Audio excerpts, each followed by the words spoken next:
Hey everybody, how's it going? Welcome to another edition of me selling out my man card.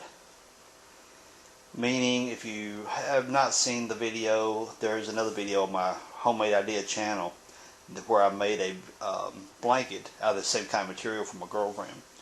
Well, Valentine's Day is coming up, so I'm going to make her a matching heart-shaped pillow to go along with that, to go along with her blanket. You see I have the pattern already laid out there, and I have the material folded in half here. Reason for that, when I cut the shape of the heart around through there, it's going to cut both halves of the heart at the same time, so then when I open up the material, I've got the full heart shape. The only exception to the cut is coming here, I'm leaving a line down this way, a line up this way. Kind of like having little tails hanging off the heart. At the end, whenever we get through doing the braid and everything, those are going to be like little tassels to tie off. You'll see what it's like when it's done. So let me get this part cut. Alright, got that cut out. And you see here what I meant by leaving these lines up like this. So now what I'm going to do, unfold this, which you get the full heart shape now. Let me turn this around here. Except for the little tab sticking up in the mid-centers right there. Now we'll lay that piece over top of the solid red and cut around it. Okay, I've got the white and red printed one laid on top of the red, so now I'm going to cut the profile out around the red. Okay, you see I've got the two layers cut out, same shape as each other.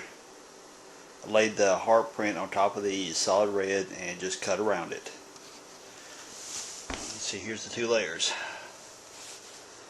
So now, honestly, this is one of those videos to where you'd be better off going back and look at the quilt video, then coming back to this, then you'll understand what I'm about to say.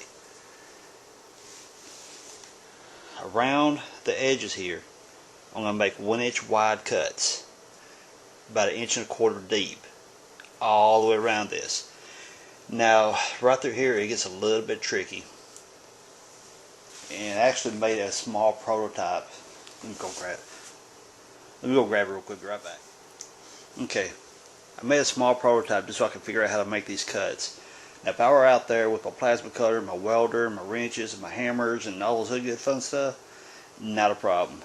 I'm not in the fabric thing, just ain't me. But some things you just do.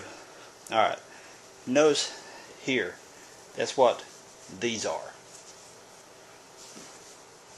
So what I ended up having to do is make a small version of one so I didn't waste so much material trying to figure out how to make the cuts. So it's these cuts right down here and the cuts up in here that are kind of strange. So I want to make those cuts, and you will see here in just a moment. I'll show you how to do it. Okay, I'm going to show you where to make the first cuts. This whole thing right here is kind of neat in a way. I was buying the red material. I believe it was Hobby Lobby. I got it at. Seeing this while I was waiting for the lady to cut the material, and I thought, you know, I could also use this out in the shop for some things, for repetitive cuts and markings. So I bought it. Anyway, to the point. I've got this set at 1.5 inches. I know the camera doesn't focus on that very well, but trust me, 1.5 inches. On that corner there, I'm going to take the scissors and snip all the way up this way. Do the same thing here, 1.5 inches upward. So I'll make those cuts. I'm going to do that here and there. So I'll make the cuts and I'll show you. Alright, you can see the cuts. Here, here, from the intersection down here to 1.5 inches. 1.5 inches, and looks like I got my tail a little off center, but the way this right here braids, you'll never really know the difference. So our next cut, let me position the camera so I can use both hands to show you what you do on the next one. Alright, for our next cuts, we need to make, what we're going to be doing is going around this right here, making 1 inch wide by 1.5 inches deep cuts. If you look at my scissors right here, I've got a mark on it. That's 1.5 inches from here to the tip. Just a way of, one less thing I gotta keep repetitively measuring. Alright, this first cut, what we gotta look at, you don't want to accidentally cut out this section. Because if you get too deep of an angle, you're gonna cut out that little triangle right there and it's gonna mess everything up. Because we're gonna need this tab. So let's see, set this back a little bit. Take it out about 1.25 inches. Okay, from this corner to here is 1.25 inches, 1 1/4 inch. So what I'm going to do is, you see the angle. This is where this intersection here ends at. You see the pitch of the scissors. I'm getting away from this right here, leaving plenty of material right here. So what we're going to do,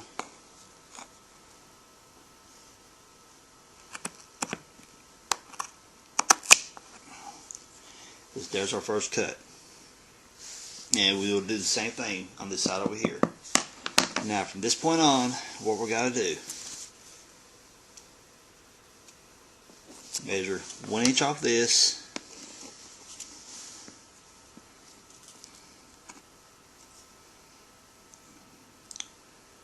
and come around this right here like this, and we'll continue doing that all the way around. Now when we get to, you continue around all this, around through here, making that same cut, 1 inch wide, 1.5 inches deep, until we get up here, and there's a little extra trick up here. So I'm going to go ahead and make all these other cuts around the sides, and when I get to this point right here, I'll show you what to do to make that cut. Now as you come around this curve up here, see, like that cut right there, and as I come around, you want to be sure that you're rotating your scissors with it. Coming around like that, each time you make your cut, make sure you rotate your scissors to keep it perpendicular to the line here, perpendicular to your curve, your corners, whatever. As I was approaching this curve right here, I just want to point out that, hey, you got to make sure you rotate your scissors. I think it's kind of a no-brainer, but hey, I just want to be sure I didn't skip anything.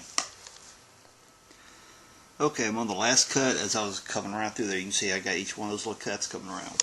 I'm on the last cut on this side.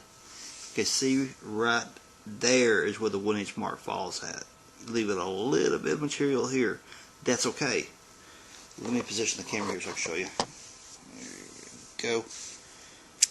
Again, scissors, tuck it under. And again, I got the little marks on my scissors so I know how deep 1.5 inch cut is.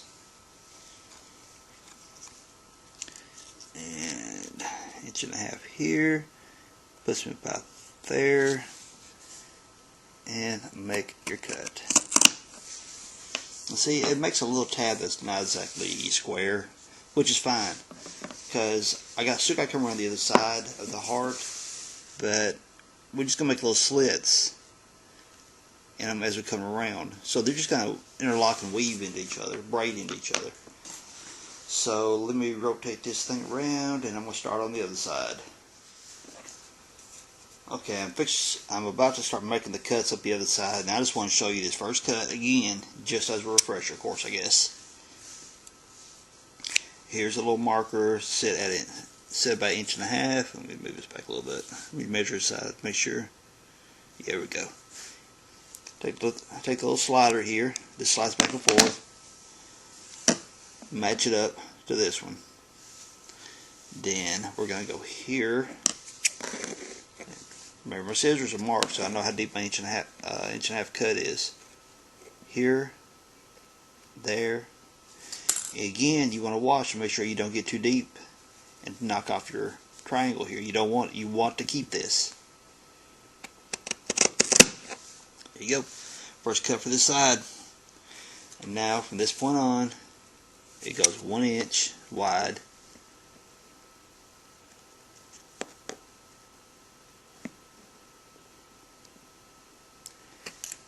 And cut. And you continue like that all the way around. So let me make these cuts and I'll be right back. Okay, just like this right here. Remember this one. 1 inch wide right there. 1 inch wide, go ahead and cut it. It makes a little triangle-like shape, but that's okay. Now our next cuts.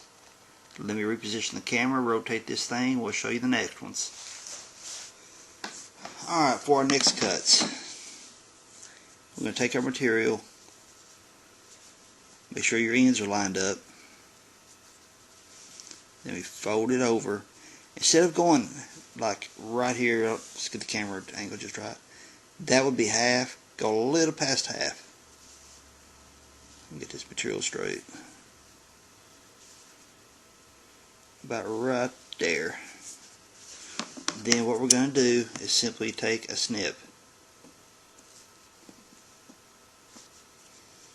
If I'd had a real pair of scissors, it'd be a little easier, wouldn't it?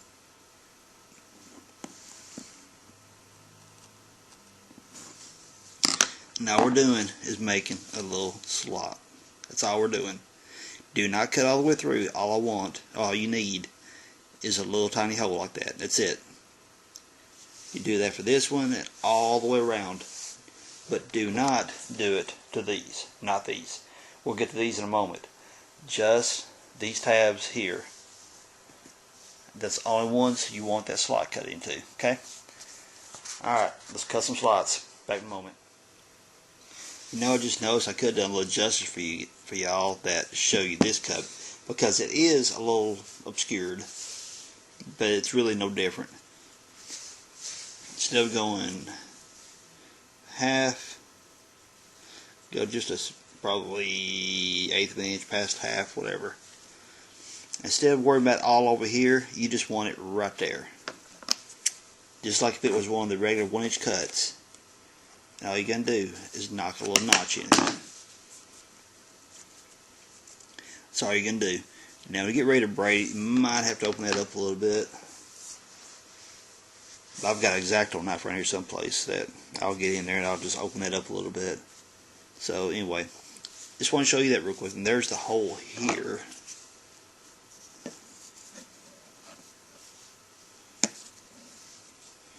Right there, you can see that's kind of line here. Instead of worrying about all this over here. Now when you go to braiding, this right here is going to stick out a little bit. And what you're going to do whenever you get through doing the braid, you tie these right here off. I'll show you what to do with these in a little bit. Then we'll probably trim these up to make them kind of blend in with the rest of the braid.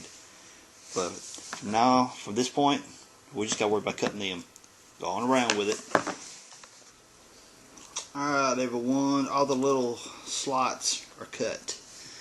Now, I'm using a wire tie here that came from the wire twisty ties that came from a computer power cable. Not the same one I used on the blanket video, because I would really much rather have it. It came off a server cord. I work on computers for a living, so I kind of come up with these things. Alright, stick it through. Okay, this side, down through. Loop that through. And come on. Pull it through.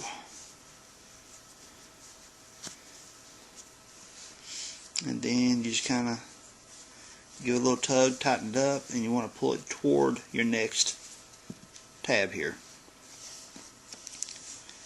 Then we'll take the wire tie, or if you've got knitting hooks or crochet hooks or whatever those things are, I'm sure you can use those too, but you know, I don't have none of those. And then you stick that through there, pull that through. I could have cut that slot a little bigger.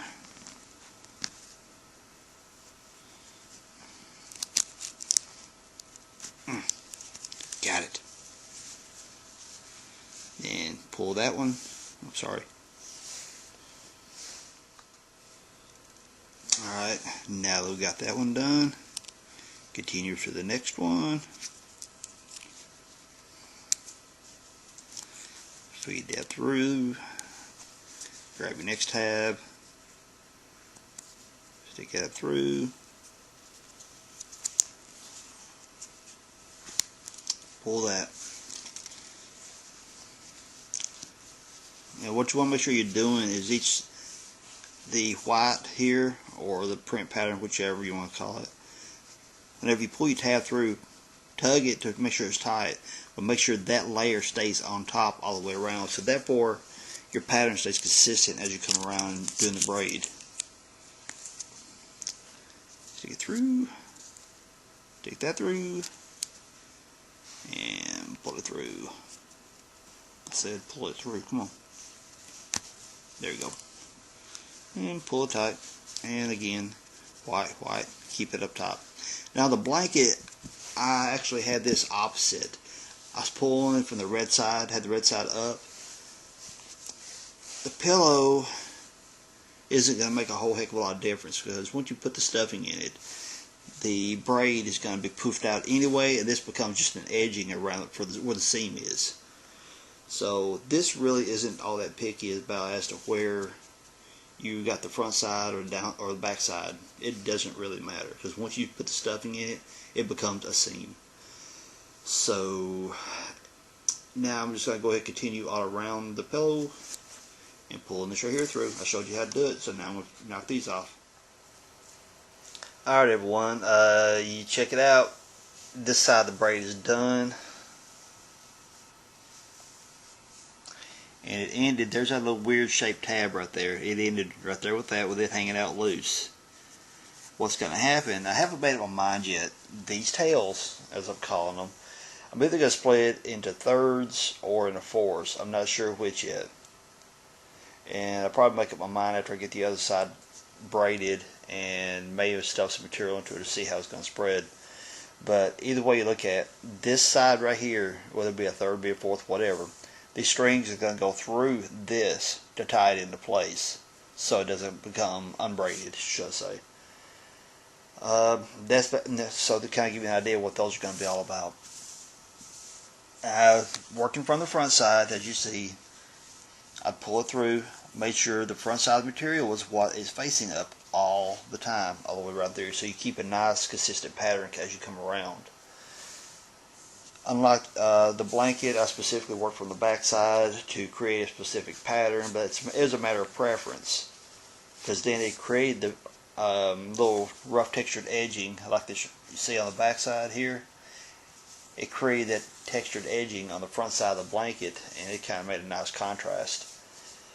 But with the pillow, it's not going to matter. Once the material goes into the pillow and it puffs up real good, this is just going to be laying on the side of the pillow anyway, so it doesn't make a bit of difference where you work from.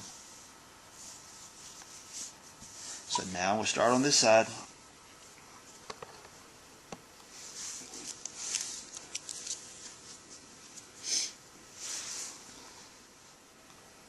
Now, one thing I also want to point out too, the way I'm braiding this, you would almost, typically would think that I'm going like this right here, then I'll come around like this right here. I am not. That's not what I'm doing.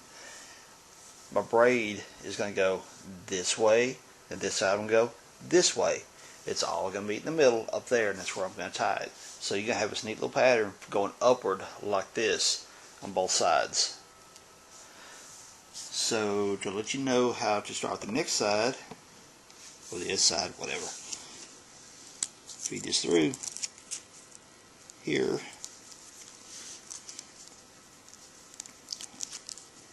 Stick the material through, and notice I went through the white side here, out this red side, stuck this through, pull that through.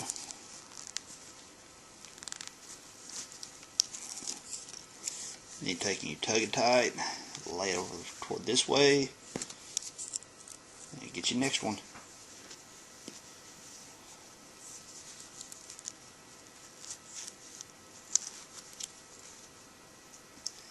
And get in there. And you pull it through,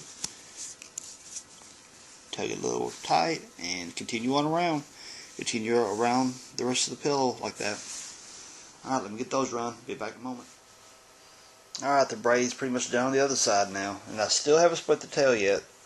But I think I'm going to wait till I stuff it. They'll tell me what I need to do. See that side? This is coming around. Now I stopped it just short right here. Can you guess why? Of course. That way I can get my arm side there, stuff all the stuffing in. So let me go find where I put this stuff in. Be right back. Okay, here is what I'm using to stuff it with. Called cluster stuff. If that means anything to y'all. I don't know, it just feels soft and squishy, so that's what she likes, that's what I went with. So let's stuff our pillow. Alright, I'm not sure how much explaining this part needs. I mean, basically you just get a big wad of stuffing and open up the hole here and stuff it in. And keep stuffing it until the pillow's good and packed.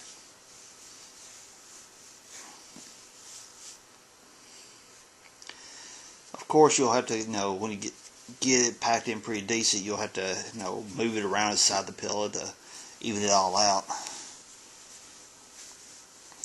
So anyway, it's kind of hard to do this with the camera running under my nose, so I'm going to go ahead and stuff this pillow and we'll look at it when I get done. Okay, see how the seams here started flattening out when I started cramming the stuffing in? It just became the seam of the pillow. Now, when you get up here and you're packing in the top part of the heart, hold this right here or your braiding will start coming undone. And just kind of pack it in and spread that seam right there, and those braids will flatten right out.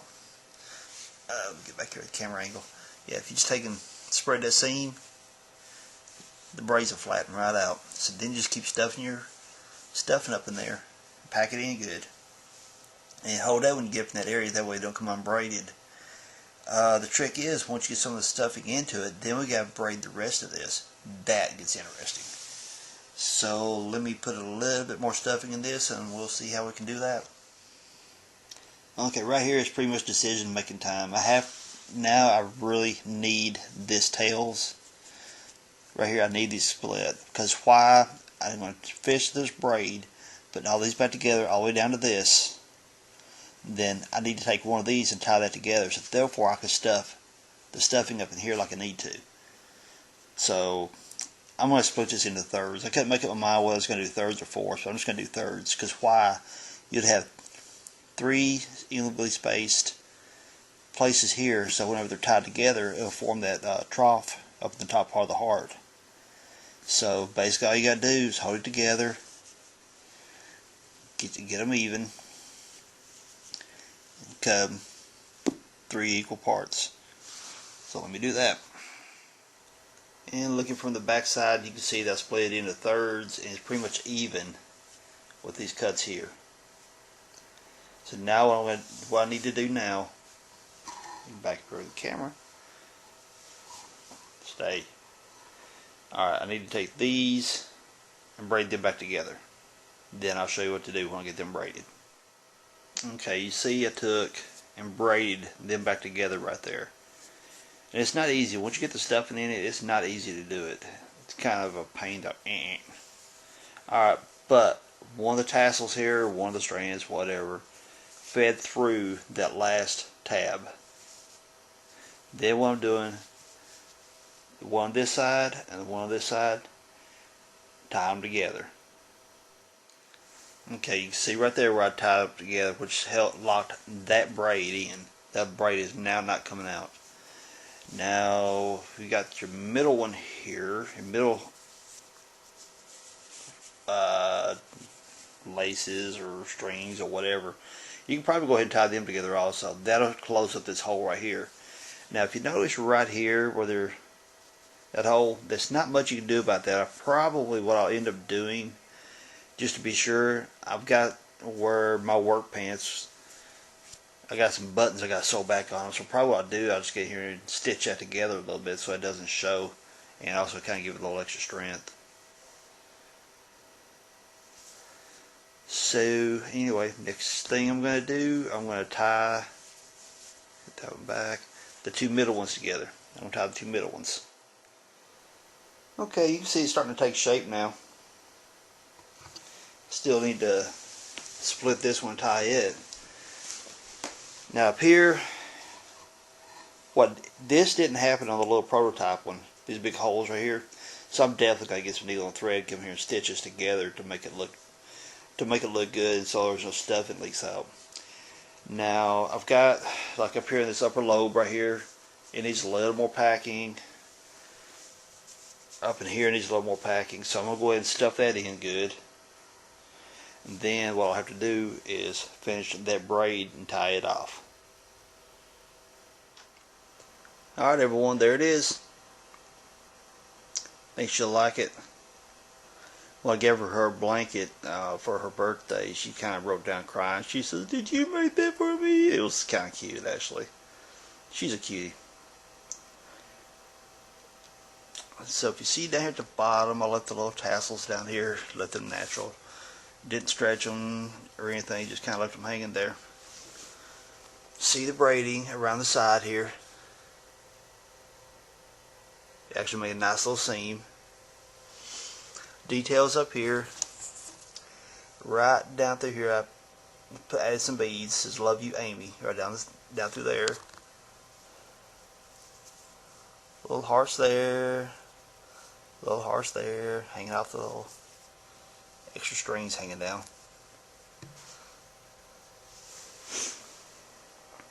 I think that'll go over pretty good. I've always been the type of person that, I mean, money can buy whatever. It don't make a whole lot of difference. I mean, you can buy anything from a cheeseburger to a Ferrari, whatever. No, I cannot buy a Ferrari. I'm nowhere near got that kind of money. I drive a 91 Wrangler. No, I don't have that kind of money. But the point of it is, more times than not, if you make something with your own two hands, it has a bigger impact than actually going out and buying something. So guys, get over your ego, really. Ego's in it all about go out there wrenching and welding and all that stuff. Trust me, I've got scars to prove I do it. Right there in my hand. Piece of metal straight through it. Trust me, I do my manly stuff. But I don't mind sitting beside my man card for a little bit just to do something like this. She gets a kick out of it. So, hey, it won't hurt you guys. Come on, you can do it. Anyway, everyone, thanks for checking out my video. Thanks for hanging out with me. If you like my video, thumbs up. If you like my channel, subscribe. Feel free to comment below. And, well, what else to tell you guys? There it is. That's how I'll make it. If you got any more comments or any suggestions, feel free to put them below. Everyone can benefit from that. So everyone, have a great night, because it's kind of late now. So, anyway, y'all have a great night. Peace out. See y'all.